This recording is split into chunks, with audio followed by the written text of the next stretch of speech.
Hi, I'm Samantha Anderson, Director of Communications for Newton Public Schools, and we are here on Facebook Live to answer any of your questions you may have. Dr. Hamm is here, so she can answer as many questions as we have answers for. So feel free to start leaving them in the comment section, and we'll get started with just kind of a recap of what's going on. So, Dr. Hamm, can you just let us know where we are right now as a district? Well, we are in day 2 of instruction for students. Our teachers rolled that out yesterday and hopefully have, by this time, connected with all of their students in some way. It is about us building relationships this week, so just working on making those connections again with our students.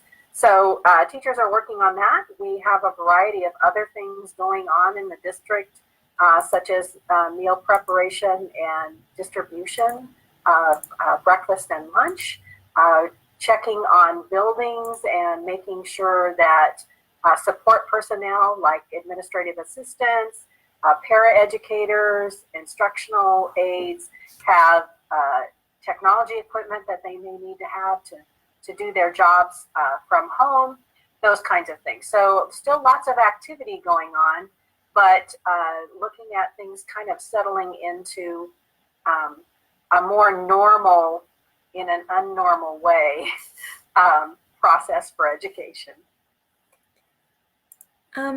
With the governor's announcement over the weekend, having people stay at home, can you explain if this has a great impact on what we're doing as a district?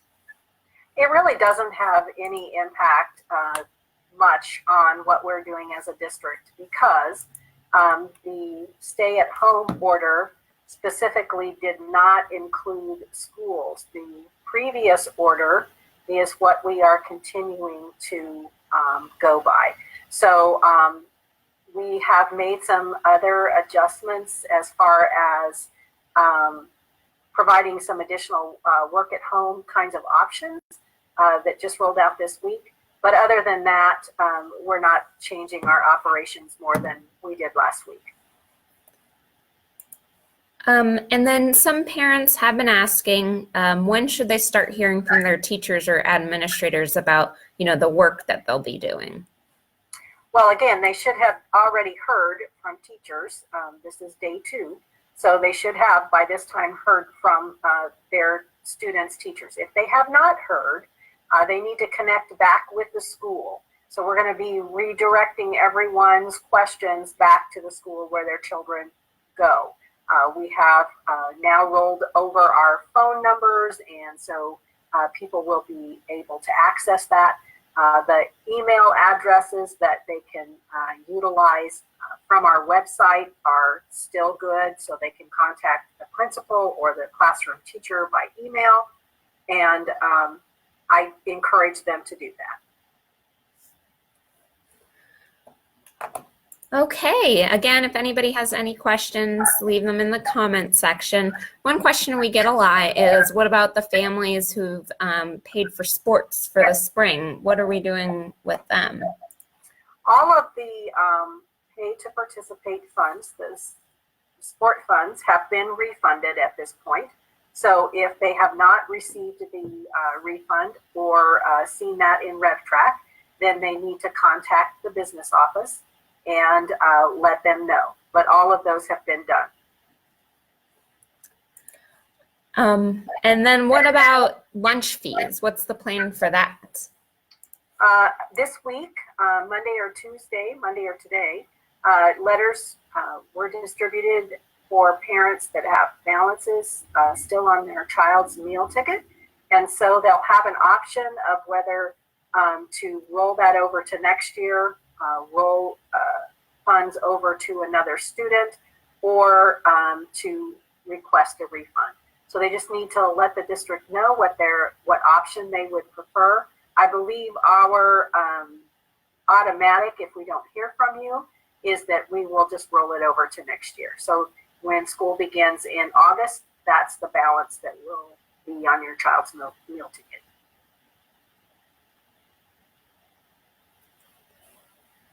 We had a parent let us know that they got the email for school lunches, so thanks for letting us know.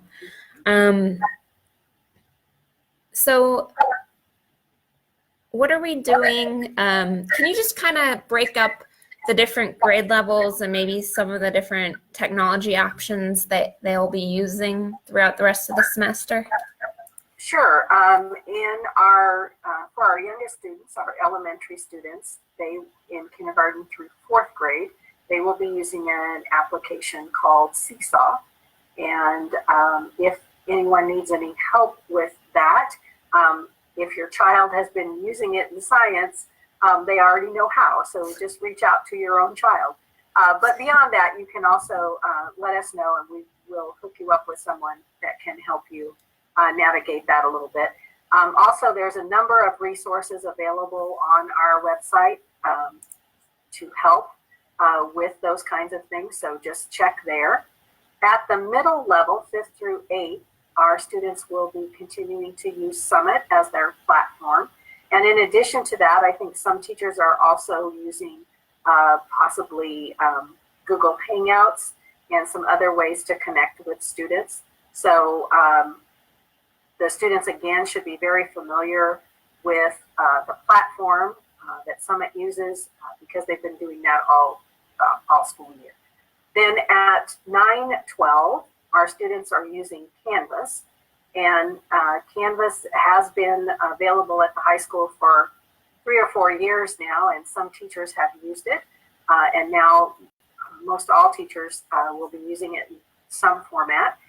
In addition to that, teachers there are also using Google Hangout in order to be able to connect in a virtual way, face-to-face with students. So those are the applications, the primary ones that we'll be using. For instruction, there would be a number of things that would be available to students. And again, that should be a part of the lesson plan that the teachers are providing, or the lesson instructions that the teachers are providing. So the students might be encouraged to use Lexia, for example, for reading if they're in the elementary school, those kinds of things. So there are the different applications that they'll be using. One parent asks, are we not paying for the lunches that we pick up? No, those are free of charge, and those are being paid for through the Child Nutrition, which is part of the USDA, and that is then paid for with federal tax dollars, and so those are completely free meals. All you have to do is bring your child and pick up your breakfast and your lunch. All right. Another parent asks, any word on menus for lunch or breakfast? She's just concerned about allergies. Right, and no, I do not have that information yet, but we are working on it. Okay. Are parents going to be able to check out Chromebooks to help assist teachers with the online teaching? Yes, right now our technology department is working on that, so they should be available sometime this week. And one question we've gotten a lot from staff earlier is, are people still going to be paid throughout the year? Could you explain what the deal is with that? Yes, when the Kansas legislature signed into law the ability for schools to seek a waiver for the number of attendance hours, that was another piece that they wrote in there, which again, I think is a huge benefit to our classified staff, in that they will continue to be paid their normal contracted day, if you will. So if their regular day started at 8 o'clock and they get off at 3, they would be paid for those hours that they were regularly scheduled to work. All right. And again, if you have any questions, make sure you leave them in the comments section. Another question we get a lot is, are students going to be on their computer from 8 a.m. to 3:30 p.m.? No, not at all. students will be using a reduced time frame for school. And I believe it starts with 30 minutes for our youngest students and goes to 3 hours maximum for high school students. And that's not just time that they are on the computer, but that is the time that it is anticipated they would spend doing the work that they're being asked to do, that's being presented to them. So the teacher might, for example, do some word work with students in first grade in a virtual way, and then have the student read or do some kind of a math assignment for another 15 minutes. So those would be ways that might occur at a young age. High school teachers have spent a lot of time collaborating back and forth to set, I hesitate to use the word schedules because I don't know that they're really schedules, but a framework so that one teacher is not expecting too much in any one week that would prevent a child from completing work in another class. So again, really working at trying to stick within those time frames that are part of our guidance from KSDE about what this needs to look like. This could be a different case for everybody, but someone asked if subs can apply for unemployment. Do you know? I do not know the answer to that question. Typically, I don't believe that would be true, but I don't know that. So if they call and talk to Jane Nichols in the Human Resources Department, she should be able to tell you that information. Someone asked about custodians that are working and have high-risk family members or high risk themselves. We've been discussing that with them, haven't we? Correct. And again, we want to make sure that our staff is safe and that they're doing their part to keep their families safe also. And while there are things that have to occur, we also want to acknowledge that there are times when it might serve the employee to be at home. So we need to work with our employees, and if that is the situation for an employee, they need to reach out to their supervisor. And one person just wanted a clarification for your last question. Is it 3 hours per class that high school students would be working, or just total? No, it's 3 hours total. 3 hours total per day for all classes. So if they have 5 different classes or 6 different classes, they have a certain amount of time to work in each class, up to 3 hours. Okay, again, maybe we've answered everybody's questions because there's not quite as many coming in. There were some preferred changes for food pickup, meal pickup, the way that the food's given to the families. Can you just let us know what they would rather you do if possible? Well, if possible, they have asked parents to pop their trunk so that they can place the food in the trunk, and that just, again, reduces the possible connection within the 6 feet guidelines. But we also know that not all parents have cars that can open that way, so we will continue to deliver through the window. We do ask that you reach out to our service personnel so that they're not leaning into your car. Again, that's for everyone's safety, since this is a virus that can be transmitted by people who are asymptomatic and not showing any signs themselves of being ill. So just in an effort to keep everyone safe, our food service personnel, as well as our parents and students, we ask that you do everything you can to follow the 6 foot distance guideline that is in place. Okay, so if a parent needs to get in touch with the school, did you say that they've started forwarding those calls now? if you go ahead and just use the phone number that is on our website or that you already have available to you, it should ring into a phone that will be answered from another location. So it could be that the principal will answer it. It could be the administrative assistant for that school will answer the phone, but it should ring out to an actual person.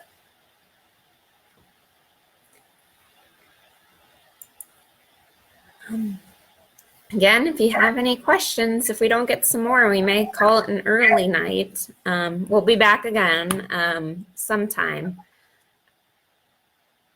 I guess, so to clarify, if a parent wants to talk to the school, they obviously can't show up at the building, right? Right. There's no one working in the buildings that can help you. So your best recourse is to either call or email, because that's going to be the way that you're going to be able to get a hold of a person that can help answer your question. All of our teachers have a way that if you go to the website and go to staff directory and click on the teacher's name, it will automatically set you up with an email, what do I want to say, message. And so that you can go ahead and type your message right into that, and it will go directly to the teacher. And then that way the teacher can contact you back. So any and all of those things are available to parents, but there will not be anyone in the buildings to directly go in and meet and talk to. And again, that's all about social distancing and making sure that we're doing everything we can to keep our parents, our students, and our staff members safe. And just so people know, could you let us know when our next board meeting is and how people can be a part of it? Our next board meeting will be on April 6th. This will be a special board meeting for the board to address the waiver that we need to send in to KSDE by Wednesday. So it will primarily be a business meeting around that that waiver, what it contains, and any discussion of that waiver. May also include a little bit of information about the expectations for pay for our staff, and that's again just part of the waiver. It's an assurance that we have to make in the waiver. We will also be maintaining the social distancing for the board and limiting the number of people who are can be present in the boardroom to 10.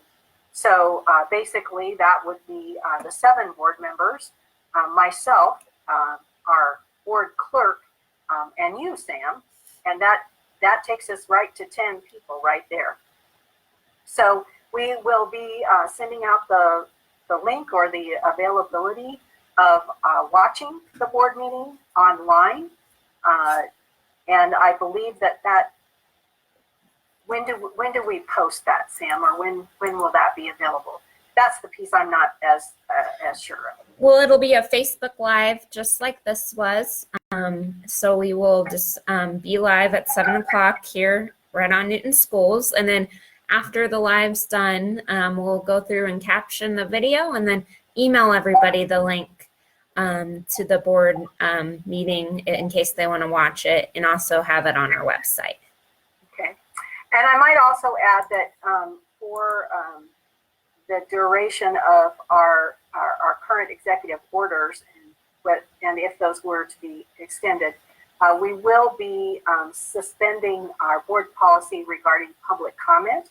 And I encourage anyone that might have something that they wish to say or share with the board to do so by emailing or writing to Joni Jantz, and who is the board clerk, and then she can make sure that that information is included to the board, or you can send it to me, and I will make sure that the board gets that information also. Again, that process will extend through the duration of the current executive orders. Okay, someone just asked, who can we call or contact regarding getting onto Seesaw? Would that be their teachers? Yes, I think that that would be the best place to start, would be contacting the classroom teacher and having that person assist with that process. If that does not work, or you cannot connect with that person, or they are still giving you trouble, another person to contact would be Megan Nagel. Megan Nagel is our technology integration specialist, and she also can be found on our website. And so connecting with her would also be a place to go for help. Okay, here's a good question. Are there specific hours that teachers will be available for helping students or parents, specifically for the high school? Yes, and each teacher should have sent you what their office hours are. But each teacher does have office hours. Let me see if I have that still up on my computer real quick.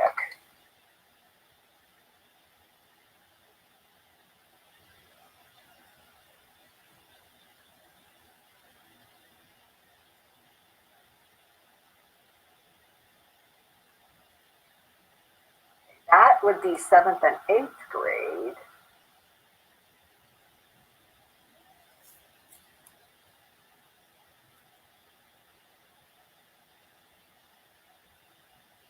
Oh, sorry, I cannot find the high school one very quickly. So I would recommend contacting Lisa Moore at the high school, and or the administrator for your child, and asking them to connect you. But each teacher should have regular hours that they have determined to be available to students. Okay, Gail, it looks like you had some other viewers answer your question, but we are working on trying to figure out a menu for lunches. Okay, there's a couple questions in this one, so I'm gonna try to break them down. Are we still on gold black days for the high school? I do not believe so. I think that they did discuss that and determined that that maybe wasn't going to work as well, but I cannot answer that specifically because I'm not sure where they ended up. And again, encourage you to reach out to the high school administration and or a high school teacher, and they can tell you that. And then she also wants to know, are there so many hours a day that to be online and communicate with teachers? So kind of probably like those teachers' hours we were talking about. Right. Again, the teachers all have been requested to have a minimum of an hour in the morning and an hour in the afternoon that they are available just to speak to students one-on-one or in small groups if multiple students are requesting the same information. So that would have been set by the teacher. So it's not, if every teacher had the same office hours, then it would be difficult for students to be able to connect with everybody that they wanted to connect with. So I believe that they each have set their own office hours to best meet their needs and the needs of students. All right, we'll give everybody a couple more minutes to get on and ask some questions if they want to. In the meantime, can you maybe explain to some people why you're here virtually? Yes, I am here virtually because I'm on day 14, hallelujah, of my 14-day quarantine, having traveled to California over spring break. So in exactly 35 minutes, I will have met my 14-day requirement, and I will be able to return to the office tomorrow. So I'm very excited about that, and excited about the possibility of going somewhere besides my backyard. So looking forward to it. So you're not going to take a just for fun trip to the office tonight when your quarantine's up? Well, I actually thought about that, whether or not it would be easier to return all of my equipment tonight as opposed to tomorrow, because I have my office computer here and my mouse and my keyboard and all of those kinds of things. So it might be easier just to pack it up and take it in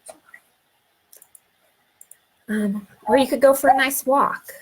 I could. All right. Well, I'm not seeing any new questions roll in. So we will end the session. We'll have another one and we'll put it up on Facebook and send an email and text and to our parents and those on our email list.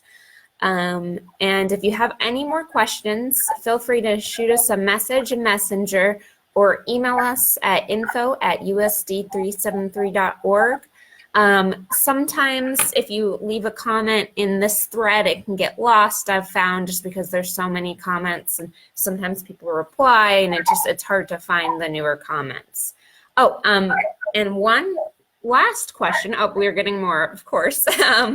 What time is the driver's ed meeting tomorrow? It is at 7 o'clock and I'll be helping with that, and it'll be the same kind of format. So we'll have it live on Facebook, and then we'll upload it to YouTube, and we'll be able to show our presentation here through Google Hangouts. So it'll just be right here on Facebook. That's a great question.